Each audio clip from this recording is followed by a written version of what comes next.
Hola, estamos en la carrera de Comunicación Social, hoy estamos en el área de Educomunicación para la Universidad Abierta a Distancia, semestre 1604.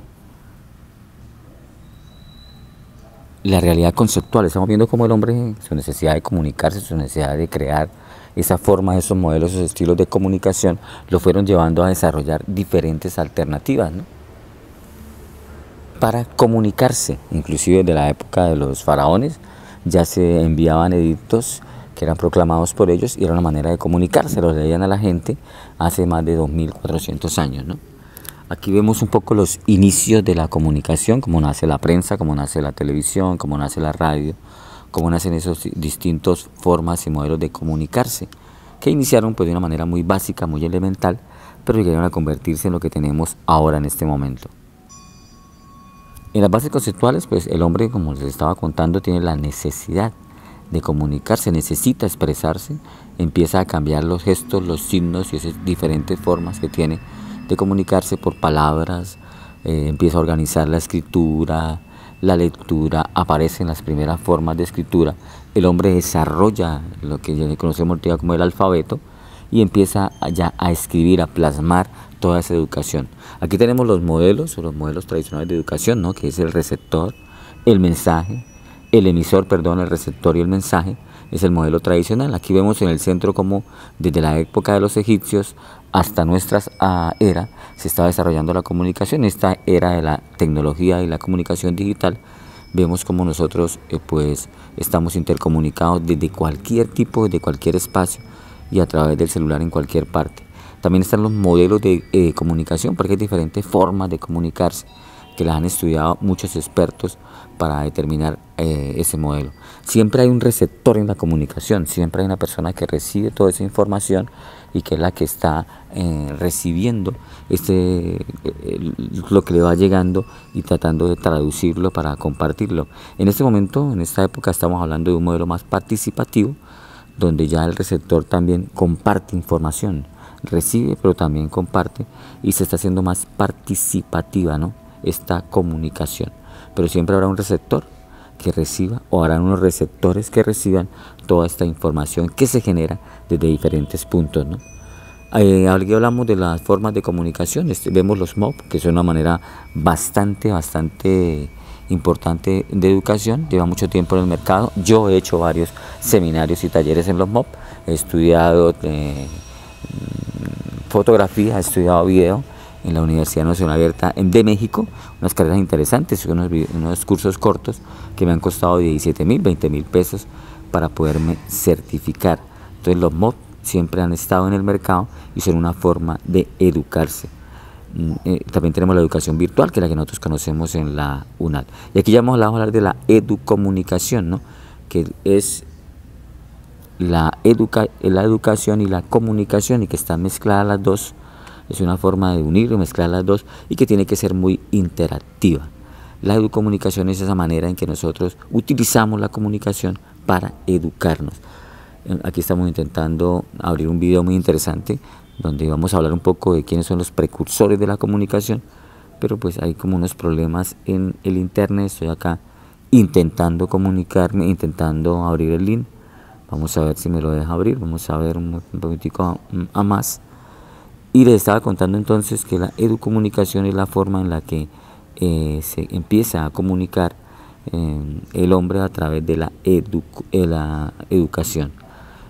Pues es una manera importante que se ha venido desarrollando de una forma nueva, es decir, en los últimos años ha impactado un poco más porque se ha establecido y se ha podido abrir más el campo para las nuevas tecnologías que le permiten pues estar más educado. Aquí está el video. Nos vamos a centrar en estudiar a algunos de los personajes relevantes que con su trabajo han contribuido al desarrollo de esta disciplina.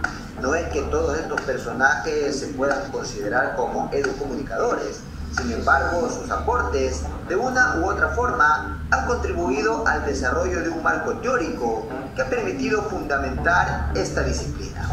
¿Están listos? Empecemos con el video. Empecemos con Celestine Freinet. Este profesor francés es considerado por muchos como el primer educomunicador, puesto que fue el primer profesor del cual se tiene registro que empezó a utilizar y a promover el uso de los medios de comunicación en la escuela. Reinet, que vivió por la década de los 50, proponía realizar en el aula revistas y periódicos para dar sentido a los textos y pasar de la lectura comprensiva hacia el análisis de los textos.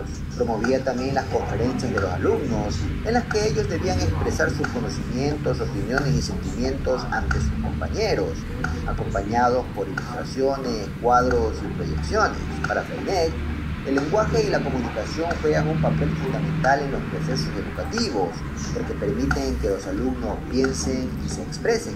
Otro personaje relevante es el canadiense Marshall McLuhan. Sus aportes principales a la educomunicación se extraen de su obra El aula sin muros, publicada en 1974, donde planteó que gran parte de los contenidos educativos se adquieren fuera de la escuela y son emitidos por los medios de comunicación de masas, ante los cuales el libro de texto ve reducida su influencia dominante.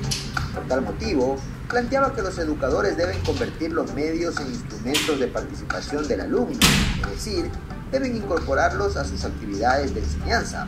Otro personaje que podemos resaltar dentro del ámbito anglosajón es Lynn Masterman, quien fuera profesor de educación audiovisual y consultor de la UNESCO, a quien se le atribuye la redacción del libro que institucionalizó a la educomunicación como disciplina de estudio. Me refiero a su obra La educación en materia de comunicación, donde plantea la necesidad de que la educación perciba de forma diferente a los medios de comunicación de masas, tomando en cuenta sus contenidos, y se aprenda a utilizar sus técnicas y sus tecnologías con fines educativos. Masterman además defendía el pensamiento crítico frente a los medios. Aseguraba que el peligro de los valores democráticos yace en gran parte entre la brecha que existe entre el poder de los productores de los medios y las audiencias, por lo cual la educación para los medios sería una de las armas que cualquier cultura debería poseer. Vamos ahora al campo latinoamericano, donde probablemente el primer impulsador de este movimiento sea el pedagogo brasileño Paulo Freire, quien destacó por su pedagogía crítica. Freire se mostró en contra de una educación basada en un modelo de comunicación unidireccional, donde el profesor inserta contenidos en estudiantes pasivos. A esto le llamó educación bancaria y ante ella propuso una educación emancipadora. Bueno, un video interesante que acabamos de ver, un video que fue realmente importante, donde nos habla de esos precursores de la comunicación que nos han traído hasta la educomunicación. Estamos en la cátedra de comunicación para la UNAD, la Universidad Nacional Abierta a Distancia, el semestre 1604. La educación, como ustedes saben, no ha sido lineal. Mario Kaplun, uno de los principales pioneros de la educomunicación. Empezamos. Mario Kaplun nació en Argentina en el año de 1923, pasando su niñez y juventud en Buenos Aires y parte de su vida adulta en Uruguay. Su amor por la comunicación. A los 17 años termina sus estudios como maestro, actividad que nunca ejerció, acercándose en la praxis a la comunicación por medio de la radio, haciendo radioteatros, trabajando en ellos en un estudio donde efectuaba este tipo de producciones. Esta experiencia le permitió adquirir en la práctica las herramientas para realizar programas radiales, escribiendo 2 guiones por semana, al tiempo que dirigía actores, coordinaba los aditamentos técnicos, se encargaba de los ensayos, ambientación y salir al aire con los programas a su cargo. Los Foros Club y su compañera de vida. En ese entonces, en el programa Platea Club, le permitieron a Kaplun que utilizara el programa para convocar a jóvenes a los Foros Club de libre debate que él organizaba en una sala del periódico Crítica. Fue ahí donde conoció a Anna Herz, actriz polaca radicada en Argentina desde los 9 años, quien fue su compañera de vida con la que tuvo 3 hijos. La radio como herramienta educativa. A los 19 años crea su primer programa educativo en formato radioteatro. Esta fue la forma ideal de educar desde la óptica de la comunicación. En adelante continuó trabajando en distintos proyectos radiofónicos, entre los que se destacan Jurado 13, El Padre Vicente, Diario de un cura de barrio. Estos programas fueron emitidos en América Latina, Filipinas y Estados Unidos, siendo traducidos al portugués, quechua y aymara. Bueno, acabamos de ver a uno de los más importantes personajes o investigadores de la comunicación, el señor Mario Kaplún. Aquí tenemos una línea de tiempo desde 1923 hasta la época, cómo se ha desarrollado la comunicación en todo este tiempo, cómo ha cambiado, cómo llegamos a esta época de las tecnologías y tenemos la IA, los avatares, ¿no?, que son los que ahora están marcando las tendencias de comunicación. La universidad ya aplicó este avatar y muchas de las tareas y de las web conferencias y de los apoyos que nos están enviando a nuestros diferentes espacios los hacen a través de los avatares. Y cerramos con este video. Ok, para explicarlo podríamos irnos por una respuesta más o menos sencilla, invocando uno de los axiomas de la comunicación de Paul Watzlawick y decir que es imposible no comunicarse, ya que todo comportamiento es una forma de comunicación. Como no existe forma contraria al comportamiento, tampoco existe la no comunicación. Tomando en cuenta eso, podemos decir que si todo comunica, la educación entra en ese todo. Entonces, toda educación es comunicación, pero sería incorrecto asegurar que toda comunicación es educativa. Mario Kaplún lo explica mejor en el texto Una pedagogía de la comunicación. Y cito: toda acción educativa, aun aquella que se realiza presencialmente en el aula y sin uso de medios, implica un proceso comunicativo. Tomemos, por ejemplo, uno de los modelos clásicos para describir el proceso comunicativo. Este enfoque, que está basado en el de la aguja hipodérmica, desarrollado por científicos y sociólogos como Harold Laswell. Y después de la Primera Guerra Mundial empezaron a trabajar con temas de propaganda y este esquema en particular responde a las preguntas: ¿quién dice qué? ¿En qué canal? ¿A quién? ¿Y con qué efectos? Ahora, si pensamos el proceso educativo en este modelo, podemos inferir que quién es el maestro, dice qué, pues el qué es el contenido curricular, en qué canal es el medio por el que ocurre, que puede ser presencial o mediático, a quién sería el estudiante y con qué efectos, pues lo que se busca que aprenda.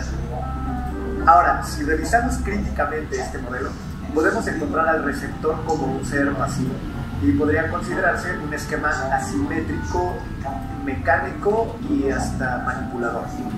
Pero recordemos que este modelo es de alrededor de 1930 y se usaba para describir el proceso comunicativo de la propaganda política tras la Primera Guerra Mundial. Y sí, está fuertemente relacionado con el conductismo, uno de los paradigmas pedagógicos más criticados hoy, pero también uno de los más útiles para ciertas cosas. Y así terminamos esta cátedra de educomunicación para el siglo XXI, donde podemos ver y analizar y entender un poco todos los modelos y el proceso para llegar hasta la educomunicación.